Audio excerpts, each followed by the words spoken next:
नमस्कार दोस्तों। हर जगह के अलग अलग तौर तरीके होते हैं, लेकिन खासकर फ्रांस के रीति रिवाज सारी दुनिया से हटकर हैं।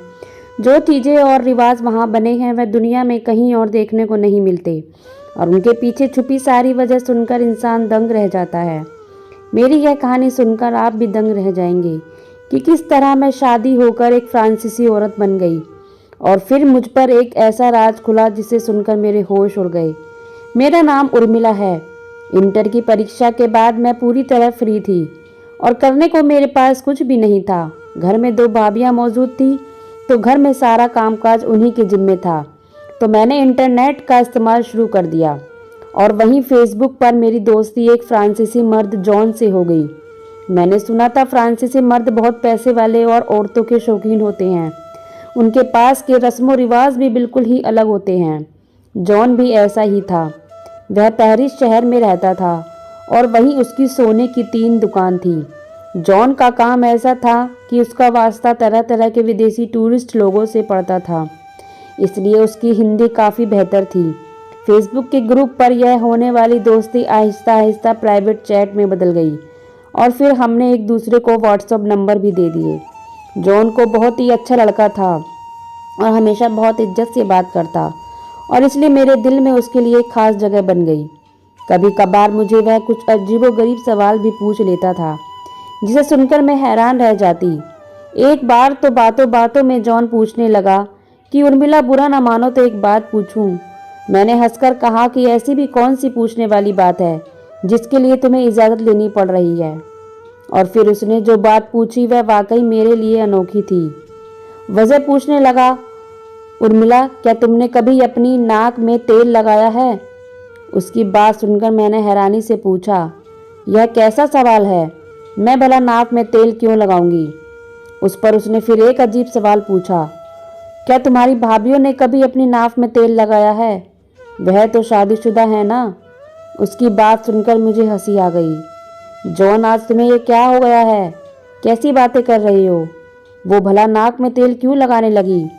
जॉन ने खुश होकर कहा, तुम कभी मेरे पास आओगी तो मैं तुम्हें बताऊंगा उसकी बात। पर मैं खामोश हो गई। ये कैसे मुमकिन था कि मैं कभी उससे मिलने के लिए जा सकती?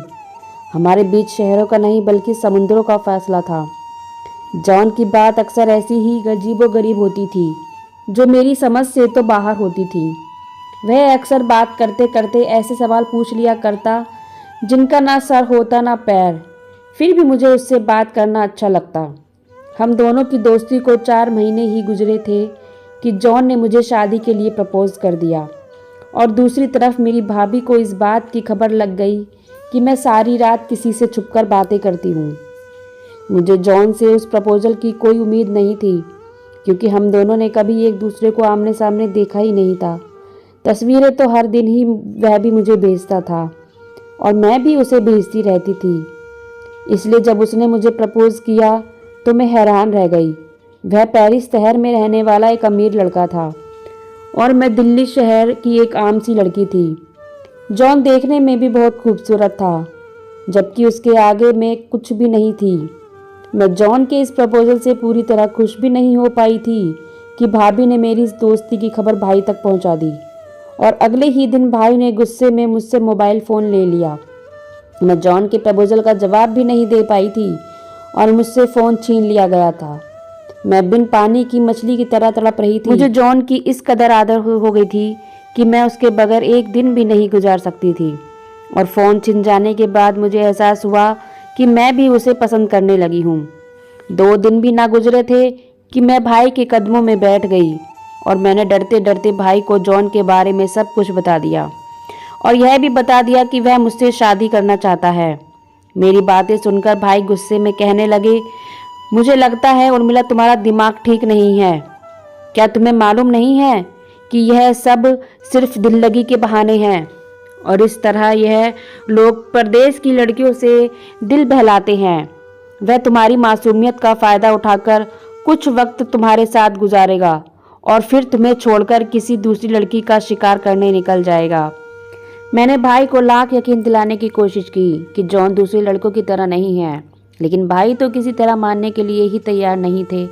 मेरे बहुत रोने धोने के बाद भाई ने मेरा फ़ोन तो वापस कर दिया, लेकिन सख्ती से मना किया कि मैं दोबारा जॉन से कोई संबंध ना रखूं। लेकिन यह कैसे मुमकिन था कि दो मोहब्बत करने वाले एक दूसरे से दूर रह सकते। इसलिए मैंने जॉन को फ़ोन मिलाया और उसे भाई के गुस्से के बारे में बताया। तो जॉन कहने लगा, अपने भाई से मेरी बात कराओ, मैं खुद ही हमारी शादी की बात कर लेता हूँ। यह सुनकर मेरे होश उड़ गए। पता नहीं वह भाई से क्या बात करने वाला था और भाई उसकी बात पर कैसे रिएक्ट करते। उसके बहुत कहने पर मैंने उसकी और भाई की बात करवा दी। उसने भाई को ना जाने कौन सी विभूति घोलकर पिला दी कि मेरे भाई हम दोनों की शादी के लिए राज़ी हो गए और फ़ोन पर ही हम दोनों की मंगनी पक्की कर दी। लेकिन एक बात भाई ने मुझे साफ तौर पर कह दी थी कि यह रिश्ता उन्होंने सिर्फ़ और सिर्फ मेरी वजह से किया है और उसकी सारी जिम्मेदारी भी तुम पर होगी। मैंने भाई से यह तक कह दिया कि एक बार जॉन मुझे यहाँ से विदा करा कर ले जाएगा तो फिर मैं आपसे कभी कभी मिलने ही आ पाया करूँगी। माँ बाप तो नहीं थे, भाई का ही सहारा था। जॉन की मोहब्बत में वह आसार भी मुझसे छिन रहा था, लेकिन जॉन की मोहब्बत का मेरे सर पर ऐसा भूत सवार था कि मुझे कोई और रिश्ता दिखाई ही नहीं दे रहा था। मेरी सबसे बेहतरीन सहेली को जब मेरी मोहब्बत का पता चला तो उसने मुझे कहा, एक फ्रांसीसी मर्द पर भरोसा करके तुम बेवकूफ़ी कर रही हो। क्या तुम्हें यह नहीं पता कि वहाँ किस तरह औरतों को अय्याशी का सामान समझा जाता है? मगर मैंने उसकी एक ना सुनी। मुझे तो अब तक इस बात पर यकीन ही नहीं हो रहा था कि इस तरह मेरा और जॉन का रिश्ता भी पक्का हो सकता है। जॉन ने वाकई अपनी मोहब्बत को सच कर दिखाया था। मंगनी के बाद यह पहली रात थी जब मैं और जॉन वीडियो कॉल पर एक दूसरे के आमने सामने थे, वरना उससे पहले हमने कभी एक दूसरे से वीडियो कॉल पर बात नहीं की थी। जॉन ने मुझसे मोहब्बत का इजहार किया, फिर एक अजीब सी ख्वाहिश की जिसे सुनकर मैं कुछ चौंक सी गई। वह कहने लगा, उर्मिला एक दफ़ा तुम्हारी नाव देखना चाहता हूँ। मुझे बहुत ही शर्म का एहसास हुआ। हम दोनों का रिश्ता हो चुका था, लेकिन इस तरह जॉन को अपना पेट दिखाना मुझे कुछ अजीब सा लग रहा था। वह कहने लगा, उर्मिला इसमें शर्माने की क्या बात है? अब तुम मेरी पत्नी हो, मुझे बस तुम्हारी नाव ही तो देखनी है। तुम मेरे पास होती तो आज की रात मैं खुद तुम्हारी नाव में तेल लगाता, मगर मैं चाहता हूँ आज तुम यह काम खुद अपने हाथों से कर लो। मैंने हैरत से पूछा, यह नाव वाली क्या बात है जो तुम अक्सर ही नाव में तेल लगाने की बात करते हो? जॉन कहने लगा, जब तुम यहाँ आओगी तो मैं खुद तुम्हारी नाव में तेल लगाकर बताऊंगा कि फ्रांसीसी औरतें अपनी पतियों के पास जाने से पहले नाव में तेल क्यों लगाती हैं। इस तरह की बात सुनकर मेरे गाल शर्म से सुर्ख हो गए और मैंने बात बदलने के लिए जॉन से कहा कि अब तो मैं एक फ्रांसीसी औरत नहीं हूँ। तो जॉन कहने लगा, अब तो तुम भी एक फ्रांसीसी औरत ही कहलाओगी, क्योंकि तुम्हारी शादी एक फ्रांसीसी मर्द से हो गई है। बस एक दफ़ा तुम मेरे पास आओ तो सही। मंगनी के बाद से ही वह बहुत ज़्यादा बेताब हो गया था। वह हर वक्त मुझे अपने पास बुलाने की बात करता और मंगनी के 2 महीने बाद उसने सारी कार्रवाई पूरी करके मुझे हिंदुस्तान आकर हिंदुस्तानी रस्मों रिवाज के अनुसार अपना बना लिया था और अगले ही दिन मुझे फ्रांस के लिए लेकर उड़ गया। मुझे एहसास था कि मेरे भाई इस रिश्ते पर खुश नहीं हैं। हमें एयरपोर्ट पर छोड़ते वक्त भी भाई का रवैया कुछ ठीक नहीं था। शायद उन्हें इस बात का दुख था कि मैंने अपनी पसंद के समुंदर पार एक लड़के को पसंद कर लिया जिससे वह बिल्कुल अनजान थे। भाई कहने लगे, उर्मिला तुमने अपनी ज़िंदगी का इतना बड़ा फैसला अपनी मर्जी से लिया है तो बेहतर यह है अब आगे भी तुम इसे अपनी मर्जी और समझदारी से निभाओगी। मैंने भाई से कहा, आप मेरी तरह से कोई परेशान ना हो, जॉन वाकई बहुत अच्छा लड़का है।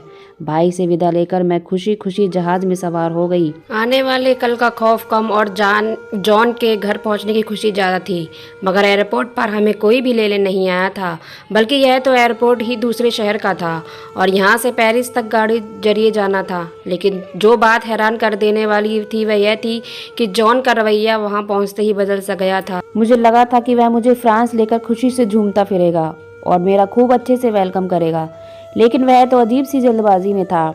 उसने मेरा हाथ पकड़ा और मुझे खींचता हुआ गाड़ी में ले जाकर बिठा दिया। मैंने उससे बात करनी चाहिए तो उसने मुझे खामोश रहने का इशारा कर दिया। जॉन के रवैये ने मेरे होश उड़ा दिए थे। यह तो वो जॉन था ही नहीं जिससे मैंने शादी की थी और जिससे मैं वीडियो कॉल पर घंटों बातें किया करती थी। कई घंटों की ड्राइविंग के बाद जॉन ने मुझे एक छोटे से होटल में ठहरा दिया और कहने लगा, तुम्हें कुछ दिन यहीं गुजारने हैं। वह मुझे छोड़कर जाने लगा तो मेरी जान निकल गई। परदेश में अकेले इस तरह होटल में रहना मेरे लिए बिल्कुल भी मुमकिन नहीं था। मैंने रोते हुए जॉन से पूछा, वह मेरे साथ इस तरह क्यों पेश आ रहा है और मैं यहाँ अकेले कब तक और कैसे रहूँगी। मेरी बात सुनकर जॉन कहने लगा, रोने धोने की ज़रूरत नहीं है, मैं रात को वापस लौट कर तुम्हारे पास आ जाया करूँगा। जॉन इस कदर जल्दबाजी में थे कि वह मेरे पास ज़्यादा देर रुके भी नहीं और यह कहकर चले गए, मुझे जो कुछ भी खाना पीना है मैं फ़ोन पर होटल वालों को बता सकती हूँ। जॉन के जाने के बाद मैंने कई घंटे रोकर बिता दिए। मुझे लग रहा था शायद मेरे भाई की बात ठीक थी। मैंने एक बिल्कुल अनजान आदमी पर भरोसा करके खुद को उसी पर सौंप दिया। उसके हाथ में एक तेल की शीशी थी और वह मेरे पास आकर बैठ गया और कहने लगा, उर्मिला, तुम मुझसे ना तो कोई सवाल पूछोगी और ना ही मैं तुम्हारे किसी सवाल का जवाब दूंगा। जब ठीक होगा मैं तुम्हें सब कुछ खुद बता दूंगा। यह तेल की शीशी लो और अपनी नाव पर तेल लगा लो। मैंने उसके हाथ से तेल की शीशी पकड़ ली थी, लेकिन उसे तेल को लगाने का मेरा कोई इरादा नहीं था। ना ही जॉन ने मुझ पर अपनी मोहब्बत लुटाई थी और ना ही मुझे अपने घर लेकर गए थे। पता नहीं वह मुझसे क्या चाहते थे। मैं उसे वक्त उनके रहमो करम पर थी, इसलिए ज़्यादा सवाल जवाब भी नहीं कर सकती थी। जॉन ने जब यह देखा कि मैं तेल की शीशी लेकर बैठ गई हूँ और मेरा तेल लगाने का कोई इरादा नहीं है, तो वह बहुत ज़्यादा गुस्सा हो गया और कहने लगा, मैं बहुत कुछ देर के लिए आया हूँ, इसलिए मैं फ़ौरन अपनी नाव में तेल लगा लूँ। जॉन का गुस्सा भरा अंदाज देखकर मैंने फ़ौरन अपनी नाव में तेल लगा लिया, जबकि जॉन ने कहा था जब मैं यहाँ आऊँगी तो वह खुद मेरी नाव में तेल लगाकर मुझे इसके बारे में बताएगा। लेकिन फ़िलहाल ऐसा कुछ नहीं हुआ था। मेरे तेल लगाते ही जॉन का मिजाज एकदम से ही बदल गया और वह मुझसे मोहब्बत से पेश आने लगा। जॉन के इस तेज़ी से बदलते अंदाज को देखकर मैं हैरान रह गई और थोड़ी देर में हम दोनों के बीच सारे फासले मिट गए और जॉन ने मुझ पर अपनी बेपनाह मोहब्बत लुटाई। जॉन की मोहब्बत और तवज्जो पाकर मैं पूरी तरह खुश भी नहीं हो सकी थी कि जॉन ने अचानक वापसी की जल्दबाजी मचाई और जिस तरह वह आए थे उसी तरह रात के अंधेरे में वापस लौट गए। जॉन ने कहा था कि अब वह 2 दिन बाद आएंगे और यह सुनकर मैं परेशान हो गई थी। जॉन ने मुझे एक मोबाइल फ़ोन दे दिया था, लेकिन उस फ़ोन में किसी का भी नंबर नहीं था। मुझे अपने भाई का नंबर याद था, इसलिए मैंने अपने भाई को फ़ोन लगा दिया। भाई ने हल्के फुल्के तौर पर मेरे हालात पूछे और फ़ोन बंद कर दिया। भाई के इतने गैरों वाले अंदाज ने मुझे यह हकीकत सच्ची तरह समझा दी थी कि अब वह मुझे कोई वास्ता नहीं रखना चाहते। एक दिन भी नहीं गुजरा था कि मुझे बहुत तेज़ बुखार हो गया। नई जगह और फिर नई तन्हाई की दहशत ने मुझे बीमार कर दिया था। मजबूरन मैंने जॉन को फ़ोन किया तो वह कुछ दवाइयाँ लेकर मेरे पास आ गया और साथ ही एक अजीब सा सुर्ख रंग का गाउन भी लेकर आया। कहने लगा, रात तक दवा खाकर ठीक हो जाओ, रात को मैं तुम्हें किसी दावत में लेकर जाऊंगा, वहाँ हमें कुछ लोगों से भी मिलना है। मुझे जॉन की बिल्कुल भी समझ नहीं आ रही थी कि वह मेरे साथ क्या करना चाहता था। मोहब्बत के जो सुहाने सपने देखकर मैं यहाँ तक चली आई थी, वह सब मुझे सिर्फ एक छलावे महसूस हो रहे थे। मेरी तबीयत इतनी ज़्यादा ख़राब थी और जो उनको दावत की पड़ी थी। मैंने पूछा कि किसकी दावत है, तो वह कहने लगा उसके किसी गरीब दोस्त की शादी है और हम दोनों को वहीं जाना है। वह एक दफ़ा फिर मुझे अकेले छोड़कर चला गया और मैं ये सोचकर संतुष्ट हो गई थी कि चलो मैं उसकी पत्नी बनकर कुछ लोगों से तो मिल सकूंगी। कम से कम अब मुझे यह खौफ तो नहीं रहा कि वह मुझे दुनिया से छुपा रहा है। रात मेरी तबीयत काफ़ी संभल गई थी और मैं वही सुर्ख गाउन पहनकर तैयार हुई थी जो बहुत ही चुस्त और बगैर आस्तीन का था। उसके साथ सोने के बहुत सारे जेवर भी थे जो मैंने अपने गले में डाल लिए थे। शादी में पहुंचकर एक अजीब सी बात हुई कि जॉन ने मुझे अपने कुछ दोस्तों से मिलवाया, लेकिन सब दोस्तों से उसने मेरा परिचय एक हिंदुस्तानी दोस्त के तौर पर ही कराया और हमारी शादी का कोई जिक्र ना किया। मेरी सारी खुशी, मेरे सारे सपने हवा हो गए थे। जॉन मुझे दूल्हा दुल्हन से मिलवाने के लिए भी लेकर गया तो वह दूल्हे के साथ बातों में बिजी हो गया और मैं ऐसे ही दुल्हन के साथ बैठ गई और यह देखकर हैरान रह गई। दुल्हन के एक दोस्त ने उसे एक छोटी सी तेल की बोतल लाकर पकड़ाई और फ्रांसीसी लैंग्वेज में कुछ कहा जो मुझे समझ में ना आया, लेकिन मैं इतना जान गई थी कि वाकई फ्रांसीसी औरतें अपने पति के नज़दीक जाने से पहले नाक में तेल लगाती हैं। लेकिन क्यों वह यह वजह अभी तक जान नहीं पाई थी और ना ही किसी से पूछ सकती थी, क्योंकि वहाँ मौजूद लोग ज़्यादातर फ्रांसीसी लैंग्वेज ही जानते थे। शादी खत्म होने के बाद मैं जॉन के साथ वापस होटल आ गई, लेकिन मैं उसे पूरी तरह नाराज़ थी। मुझे यह बात बिल्कुल अच्छी नहीं लगी थी कि उसने मुझे अपनी पत्नी के तौर पर अपने दोस्तों से क्यों नहीं मिलवाया था। होटल आते ही वह मेरे साथ मोहब्बत जताने लगा, लेकिन उसे मेरे व्यवहार से अंदाज़ा हो गया कि मेरा मिजाज बिगड़ा हुआ है।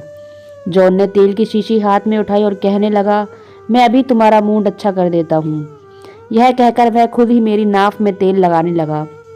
इससे पहले कि मैं उससे तेल की वजह पूछती, होटल के एक दरवाजे पर कोई बैल बजाने लगा। जॉन ने दरवाज़ा खोला तो यह देखकर मेरे कदमों तले जमीन खिसक गई कि दरवाजे पर फ्रांस की पुलिस खड़ी थी और उन्होंने जॉन को गिरफ्तार कर लिया था। वह लोग फ्रांसीसी लैंग्वेज में पता नहीं क्या कुछ कह रहे थे, जो मुझे तो समझ नहीं आ रहा था, लेकिन जॉन बार बार उनकी बातों का विरोध कर रहा था। वह लोग उसे गिरफ्तार करके अपने साथ ले गए और साथ ही एक लेडी कांस्टेबल ने मुझे भी इशारे में अपने साथ चलने को कहा। मैं बहुत ज़्यादा परेशान हो गई थी।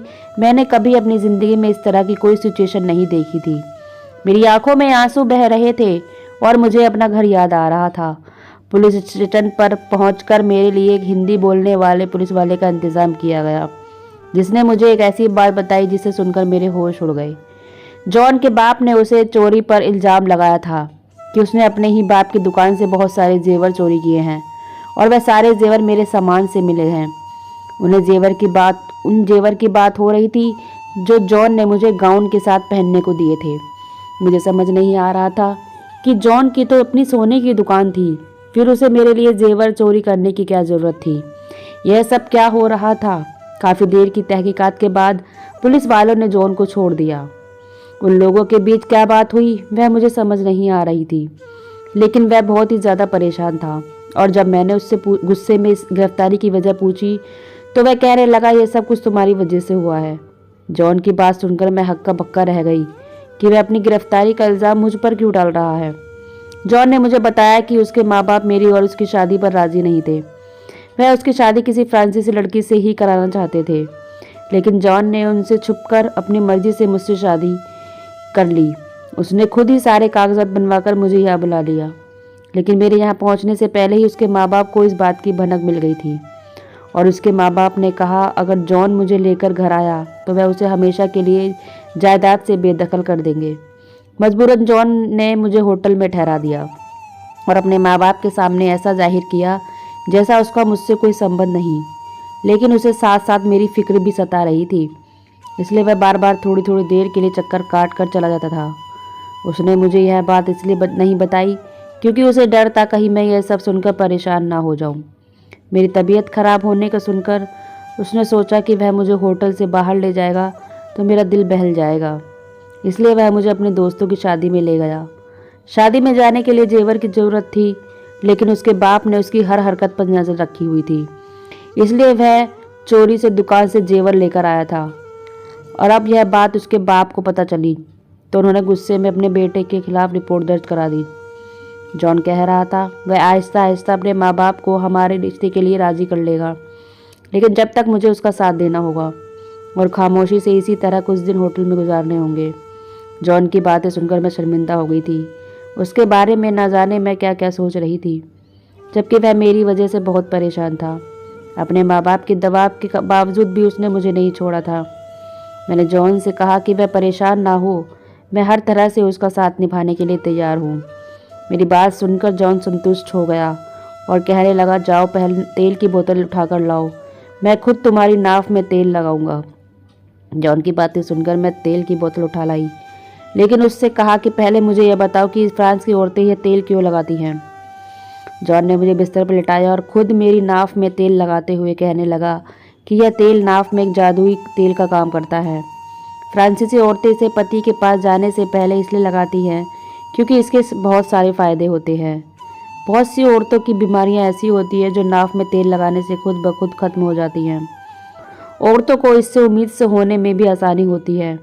इस तेल के अंदर एक खास किस्म की जड़ी बूटी डाली जाती है और सुना है इसकी वजह से जो औलाद पैदा होती है वह बहुत ही बुद्धिमान होती है। लेकिन जो जड़ी बूटी तेल में मिलाई जाती है वह सिर्फ यहीं की ज़मीन पर पाई जाती है और इस बात का इल्म मुझे पहले नहीं था। लेकिन जब मैंने तुमसे तुम्हारे और तुम्हारी भाभी के तेल लगाने वाली बात का पूछा तो मुझे पता चला यह काम सिर्फ फ्रांस की औरतें ही करती हैं। मैं भी चाहता हूँ जल्द से जल्द हम दोनों माँ बाप बने ताकि मेरे माँ बाप तुम्हें आसानी से अपना लें, क्योंकि जब मेरी औलाद हो जाएगी तो मैं जानता हूँ मेरे माँ बाप तुम्हें खुद ही स्वीकार कर लेंगे। जॉन की बात सुनकर मैं हैरान रह गई थी। जब मेरी माँ जिंदा थी तो वह मेरे भाई के बच्चे की नाव में तेल लगा डाला करती थी, लेकिन मेरी माँ के निधन के बाद मैंने कभी यह सब नहीं देखा था। और अब मुझे एहसास हो रहा था कि बड़े बड़े जो करते हैं वह ठीक ही होता है, इसलिए कि जिस्म का पूरा निज़ाम इंसान की नाव के साथ संबंध रखता है। और जब नाव की सफाई का ख्याल रखा जाता है और उसमें तेल डाला जाता है तो उससे बहुत सारी बीमारियां कुदरती तौर पर ख़त्म हो जाती हैं। जॉन ने खुद अपने हाथ से मेरे नाव में तेल लगाया और उसके बाद मुझसे अपनी मोहब्बत का इजहार किया। आज पहली बार मुझे इस मोहब्बत का एहसास हुआ था, क्योंकि अब मैं जॉन की पूरी सच्चाई जान चुकी थी। मुझे उम्मीद थी कि जल्द ही जॉन के माँ बाप मुझे स्वीकार कर लेंगे और हम एक अच्छी ज़िंदगी एक साथ गुजारेंगे। तो फ्रेंड्स, ये कहानी आपको कैसी लगी कमेंट्स बॉक्स में ज़रूर बताइएगा। कहानी को लाइक व शेयर जरूर कीजिएगा और चैनल पर नए हैं तो सब्सक्राइब कीजिएगा। कहानी सुनने के लिए धन्यवाद।